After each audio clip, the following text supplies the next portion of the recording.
இப்போது புதிய அறிமுகம் ஆச்சி ஹோட்டல் சாம்பார் 50 கிராம் ரூபாய் 20 மட்டுமே.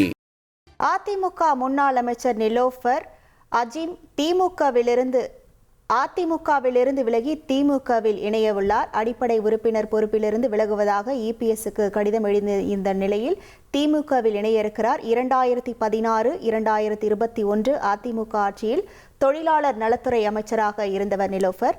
இது தொடர்பான முழு விவரங்களோடு இணைகிறார் நமது செய்தியாளர் ரமேஷ். வணக்கம் ரமேஷ், இது தொடர்பான விவரங்கள். அதிமுக முன்னாள் அமைச்சர் நிலோஃபர் கபில் திமுகவில் இணைக்கிறார். இன்று காலையில தான் அதிமுக தலைமைக்கு ஒரு கடிதம் எழுதியிருந்தார். அந்த கடிதத்துல அதிமுகவின் அடிப்படை உறுப்பினர் பொறுப்பிலிருந்து நான் விலகுகிறேன் அப்படின்னு அதிமுக பொதுச் செயலாளர் எடப்பாடி பழனிசாமிக்கு ஒரு கடிதம் எழுதியிருந்தார்.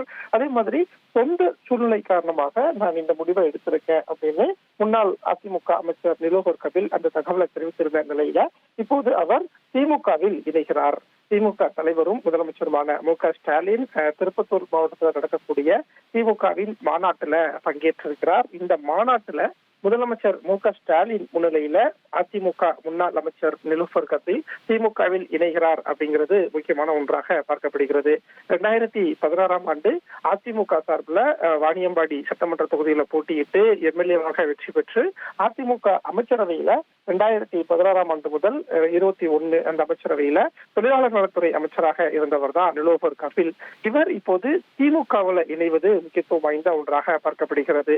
ஏற்கனவே அதிமுகவில் இருந்த வைத்திலிங்கம், மனோஜ் பாண்டியன், அன்வர் ராஜா போன்றவர்கள் எல்லாருமே இப்ப திமுகவுக்கு வந்துவிட்ட நிலையில முன்னாள் அமைச்சராக பெண் அமைச்சராக இருந்த நிலோஃபர் கபில் இப்ப திமுகவில் இணைய இருப்பதும் தற்போதைய அரசியல் சூழல்ல முக்கியத்துவம் வாய்ந்த ஒன்றாக பார்க்கப்படுகிறது. உங்கள் விவரங்களுக்கு நன்றி ரமேஷ்.